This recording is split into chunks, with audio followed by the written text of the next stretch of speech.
বিশ্বনবী বললেন, শ্রমিকের ঘাম শুকিয়ে যাওয়ার আগে তাদের পারিশ্রমিক মিটিয়ে দাও, আমরা কাজ করে খাবো, ঠিক কিনা? Never under estimate any job. যুবক ভাইয়েরা, লক্ষ্মীপুরের যুবক ছেলেরা শুনতেছ?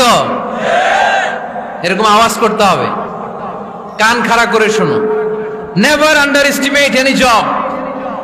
কোন চাকরিকে ছোট করে দেখা যাবে না, whether it's small or big, you don't care, এটাতে কেয়ার করা যাবে না। ছোট্ট চাকরি পাইলে ঢুকে যাবা, বড় অফার আসলে পরে ঢুকবা।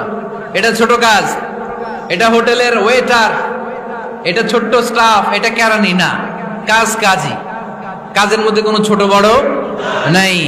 খেটে খাওয়া মানুষকে বিশ্বনবী অনেক সম্মান করতেন। বিষ্ণু ঈসা ইসলাম খেটে খাওয়া মানুষদেরকে এত ভালোবাসতেন, বিদায় হজের মতো এত গুরুত্বপূর্ণ ভাষণও এই মেহনতি মানুষদের কথা বাদ যায়নি।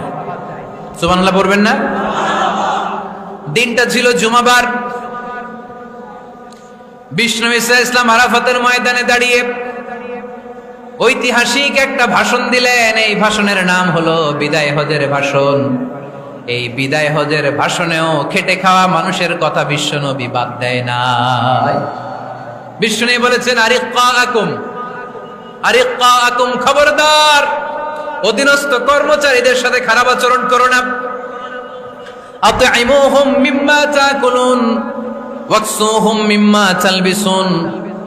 খবরদার, মনে রেখো, তোমরা যা খাবে তোমাদের অধীনস্থ কর্মচারীদেরও তা খাওয়াবে, তোমরা যা পড়বে তাদেরও তা পড়াবে। বিশ্বনবী শেষ নিঃশ্বাস ত্যাগ করে যাওয়ার আগে যেই কয়েকটা কথা বলেছিলেন, তার মধ্যে মেহনতি মানুষদের জন্য কথা আছে না নাই? বিষ্ণু ঈসা ইসলাম যখন শেষ নিঃশ্বাস ত্যাগ করবেন, তিনি বলেছিলেন, আসসালাত আসসালাত, উম্মতেরা, নামাজ নামাজ, নামাজ ছেড়ে দিও না, নামাজ তরক করো না, নামাজ কাজা করো না।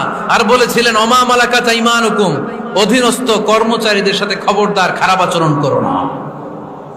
যারা কর্মচারীদের সাথে খারাপ আচরণ করে, যারা মানুষের কাছ থেকে শ্রম নিয়ে কাজ করিয়ে টাকা দেয় না, কিয়ামতের দিন তাদের বিরুদ্ধে মামলা দায়ের করবে কে?